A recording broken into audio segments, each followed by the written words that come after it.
Hi there, my name is Dusty Rhodes and you're welcome to Amplified, the Engineers Journal podcast. We worked with Arup to get our engineers in that mindset of dealing with this stock of building. It's not a Bangladesh problem, it's not a Pakistan problem, it's an engineering problem.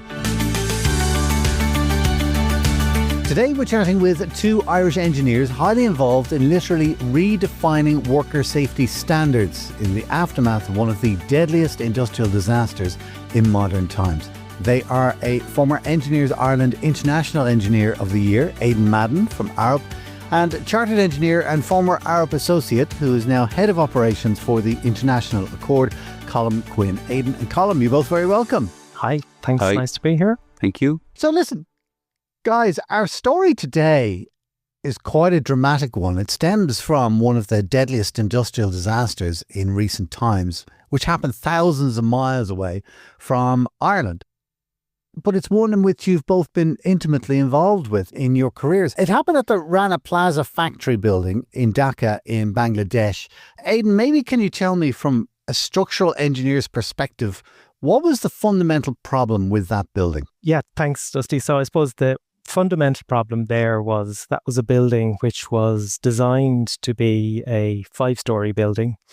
And by the time it collapsed in April of 2013, it was a 9-story building. So in other words, it had been overdeveloped. They had put on additional floors beyond what it had been designed for. And while I wouldn't be aware of the specifics, what I do know for a fact since then is that things like the concrete quality in Bangladesh at that time had been very poor.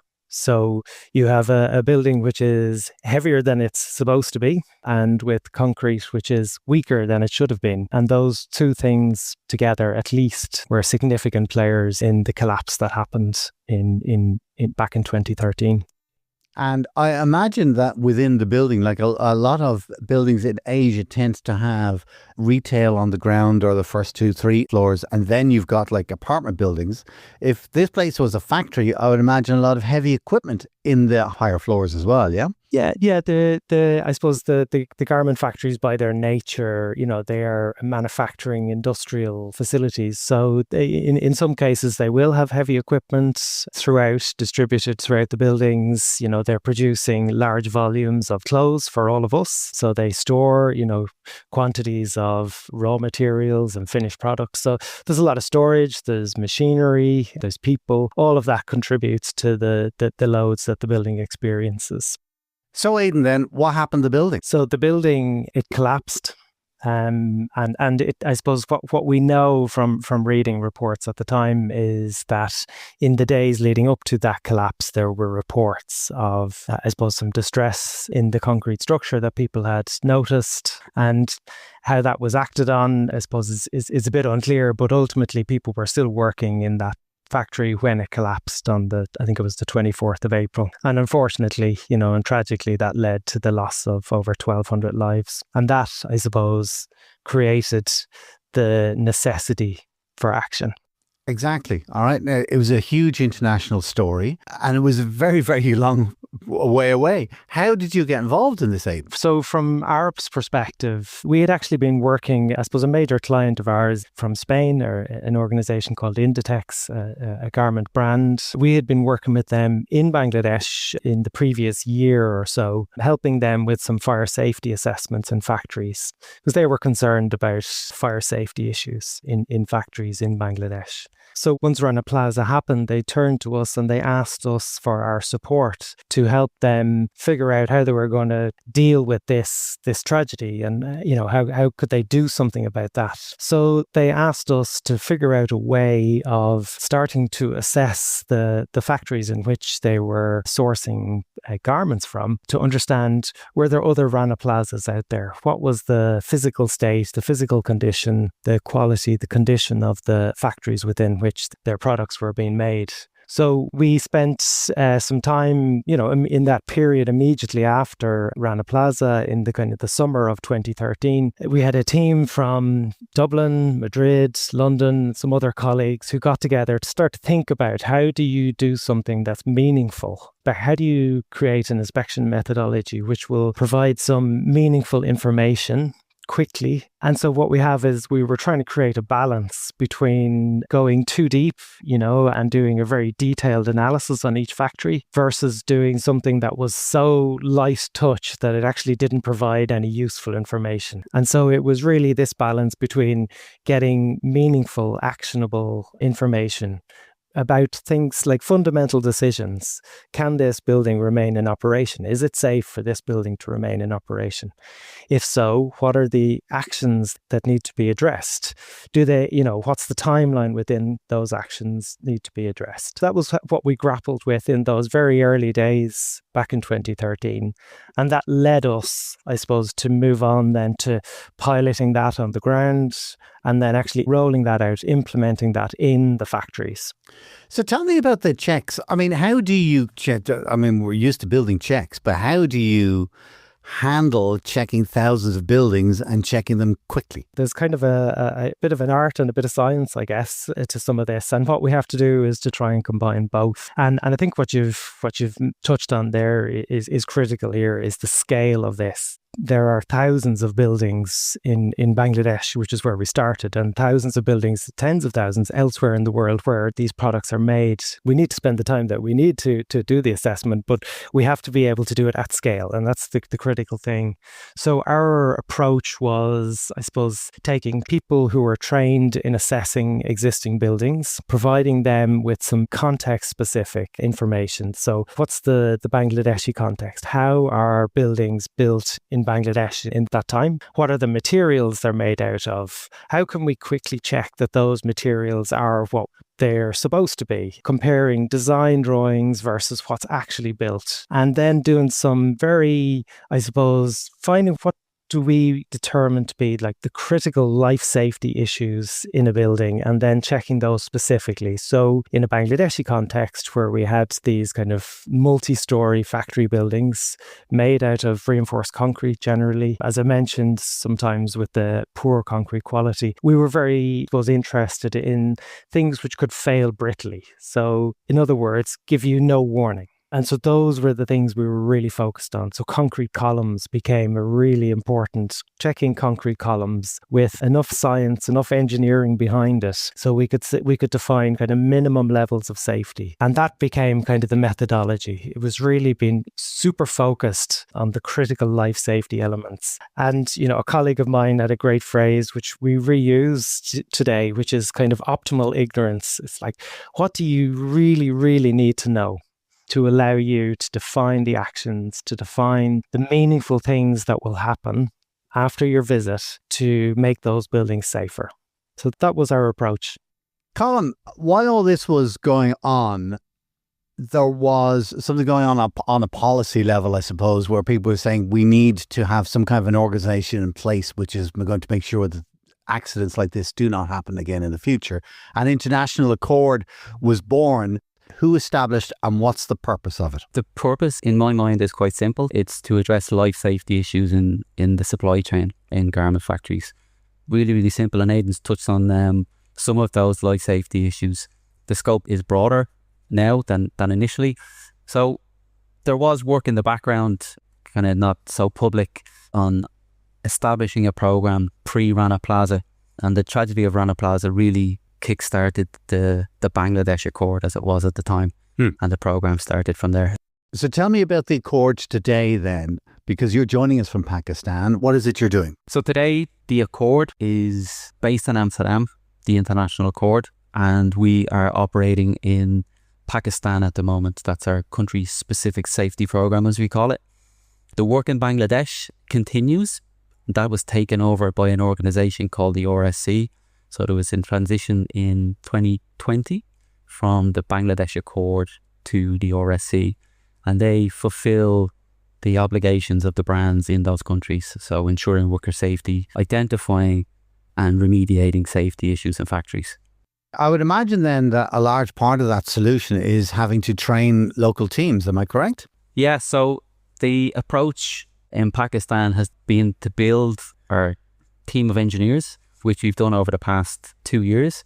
And to kickstart that program, when I worked for Arup, myself and Aidan and colleagues came to Pakistan a number of times. We carried out pilot inspections, We carried out initial inspections, which would be full safety inspections of factories, but also we did those in conjunction with what were called at the time the new hires, which are now our engineers in Pakistan doing that work of identifying safety issues and following through with remediation. So on a day-to-day basis then, what is it that you're doing, Colm? I'll speak specifically about Pakistan.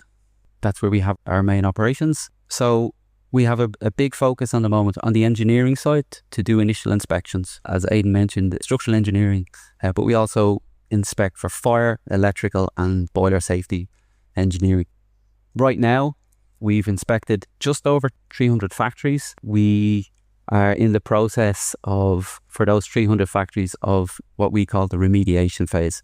So after the initial inspection, we produce an action plan for the factory, which address the most serious life safety concerns in the factory. So as Aidan alluded to earlier, it's really just focused on life safety issues. So we then follow through with remediation monitoring. That involves us going back to the factory on a periodic basis to monitor the progress of the factory as they deal with these issues.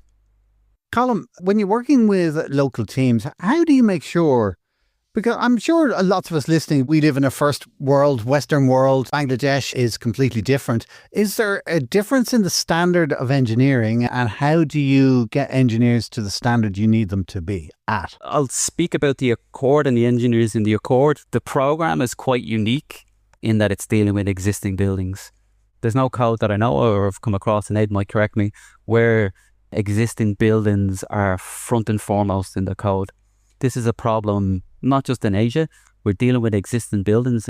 Engineers need to be retrained or refocused to deal with the issues within existing buildings. As an engineer myself, as a design engineer myself, starting with a blank sheet of paper is, I'll not say it's easy, but it's easier to deal with a live, functioning, full of workers, full of process building to try and remediate that.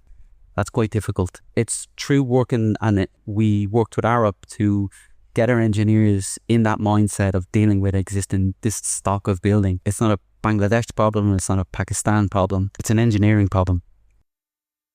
Colm, you're very much at the coal face of it. Aidan, you're kind of a bit more step because you're based in Dublin. Tell me, why is Arup continuing to be involved in this project? I think we have very shared values actually in how we operate and how we think. Like the Accord's mission, if you like, is about making workplaces safer for those workers. Like that's what it's there to do. And I think within Arup, our own organisation, our own kind of ethos and values are aligned to that. Our founder many years ago talked about things that were really important to him at the time. And one of the things he talked about was doing socially useful work, doing work that really has an impact, has a direct impact. And, strategies come and go, but today our strategy in the company talks about making safer and more resilient places. And if this kind of work that we're doing in places like Bangladesh and Pakistan isn't aligned to that, well, then I don't know what is. I think it's the direct impact of the work. We see that as really important. I think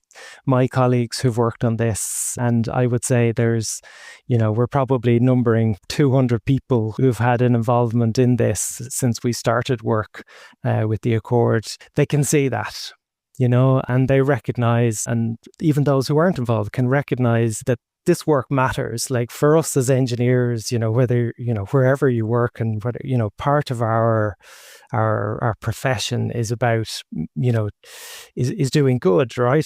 For others, and, creating safer workplaces, I think falls squarely into that. We're only here as a support act, really. The engineers who work for the Accord, who are out there every day, like they're the ones who are really, at the coalface, really living this. And we're here, or have been here, to support them and get them into a place where they can be really effective at their work and kind of applying their engineering skills, maybe in a different way. And I think that's what we've tried to bring to them over the last 2 years as part of our capacity building program.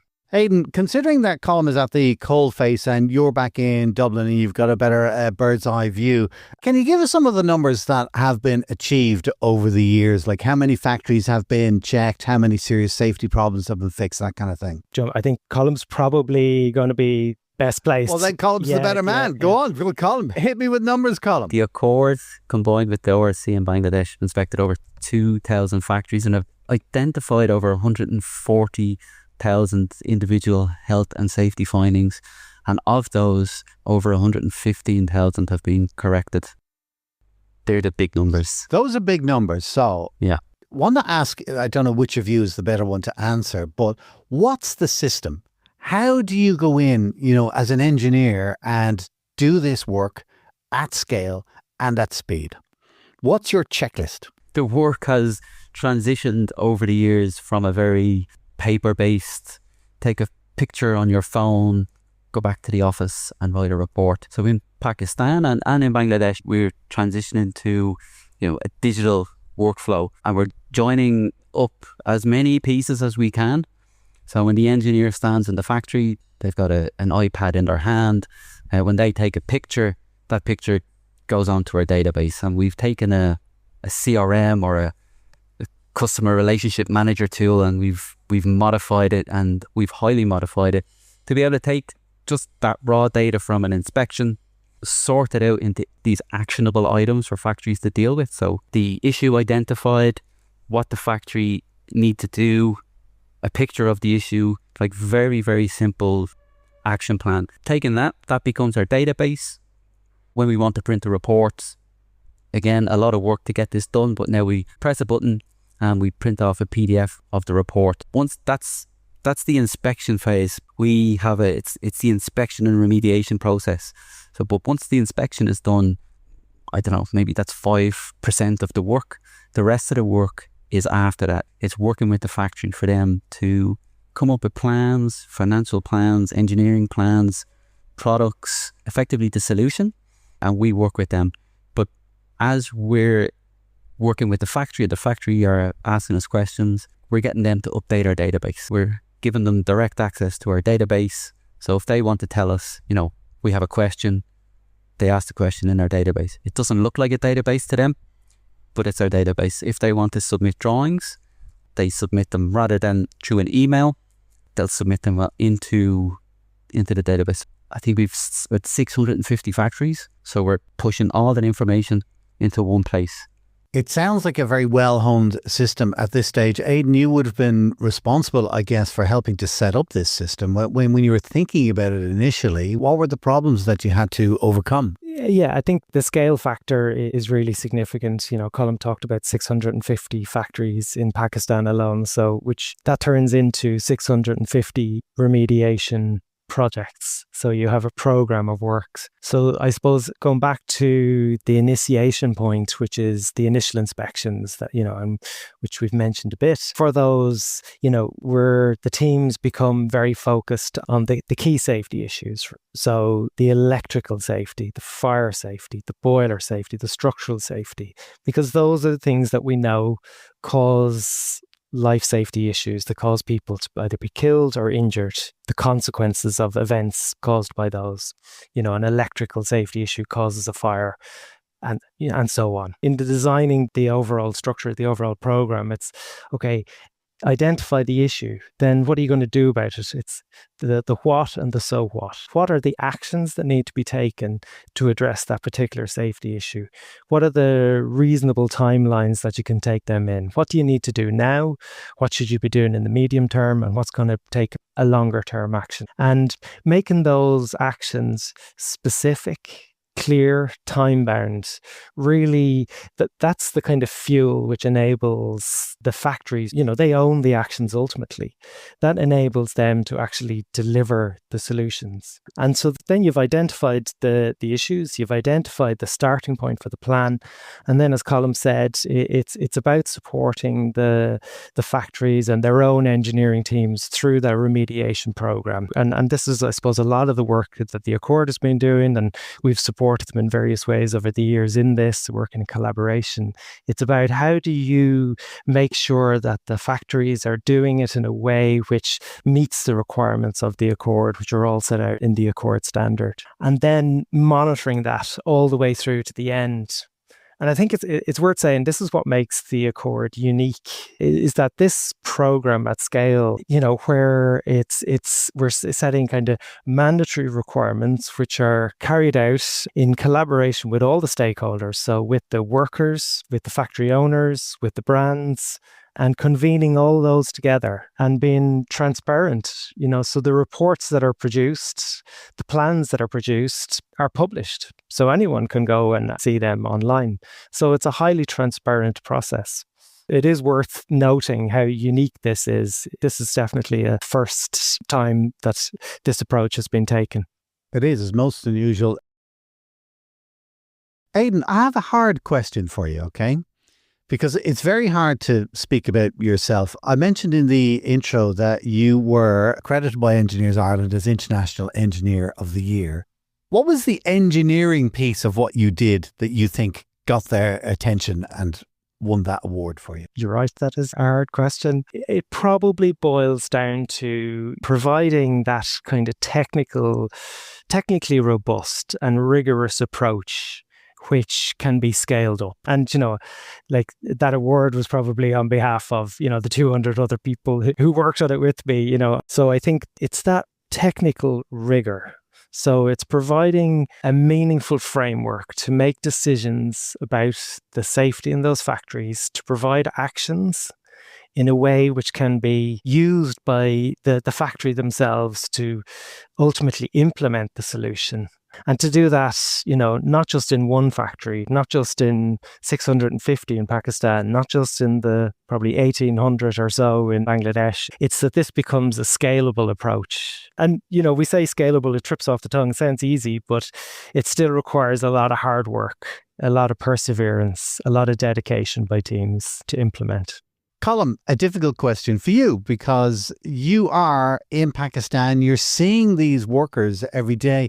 Do you ever feel, because you're an engineer, and as an engineer, we're used to, building things and constructing things, and we're more interested in concrete and the physicalities of stuff. Whereas, Colm, you're looking at people, and the work that you do actually helps save those people's lives. Do you ever kind of look back at that and kind of think about that? To answer that in one word is yes. I do think about it. It's that impact is what got me into the Accord. Kind of, as I worked for Arup with the Accord, I had a certain amount of impact, but now I've direct access to our engineers to support them, to answer their questions, to get things out of the way, to get them to focus on just hazards. Like they're not going into a factory, they're not losing their notes, they're not, really like the really simple stuff. They're not going in thinking, what should I be doing here, or how, do I get it on Google Notes or do I use, a notepad? Do you get that reaction from people a lot where you see you're trying to explain something to them which to us would seem very simple, but then you suddenly see that little light bulb go off over their head where they're going, I get it. Do you get that a lot, do you? Yeah. So when I get asked what do I do, I first answer is an engineer, and then if they're interested, what type of engineer? Where do you work? And then I don't start with the full story. That would bore everybody. I only bore a select few of people with the story. Grand. Yeah. Engineers, we're lapping it up, Colm. We're lapping it up. Colm, from your global operations perspective, if you could offer one piece of advice to engineers about making the leap from the technical side of the job to, I suppose it's a leadership role that you're in at the moment, and creating social change, changing people's lives, what would that advice be? Advice to myself would be to keep your hand in some form of engineering. I'm lucky that the organisation I've joined there's a lot of engineers and we do a lot of engineering work. So it's easy for me to dip back into something I'm really comfortable with, something that I can add value very quickly. If I didn't have that, I think I'd find it quite difficult to completely step away from, I suppose, what would it be, my core skills. But it's not always possible. People don't move to engineering organisations. Aidan, last question for yourself, because, you've climbed the dizzy heights of engineering and you have led and worked with a lot of people. What kind of people, in your view, make good engineers who move up the ladder? I think it is people who care about what they do. So they care about the impact of their work. I think that's important. I think it's people who are curious, who are interested in, new topics, new things, new ways of doing the same old thing. I think people who are interested in people. I have another colleague who always says that, people make projects. It's teams who deliver projects. It's collaborating with others, in the way that the Accord and Arup have collaborated over the years in a very open, honest, sometimes we challenge each other, but we do it coming from a really good place. And I think people who go on to be, I suppose, leaders in their field have those kind of qualities where they're willing to work with people, they engage with them in a very open and honest way. To me, those are some of the secrets of success, if they are secrets even. But really, it's about, people. How do you empower people, enable people? How do you help people reach their own potential? And I think that's something that I enjoy, something that, I think it's powerful stuff. Well, listen, the International Accord is an absolutely amazing and fascinating project. I've put links to that and also to Arup, of course, in the description area of the podcast for today. But for now, Aidan Madden and Colm Quinn, thank you so much both for joining us. Thank you. Thank you, Dusty. We hope you enjoyed our conversation today. If you do know another engineer who would appreciate insights like this, please share our podcast with them. They can find us simply by searching for Engineers Ireland wherever they listen to podcasts. This episode is produced by justpod.io for Engineers Ireland. For advanced episodes, more information on the latest trends in infrastructure or career development advice, you can find a library of information on our website at engineersireland.ie. Until next time, from myself, Dusty Rhodes, thank you for listening.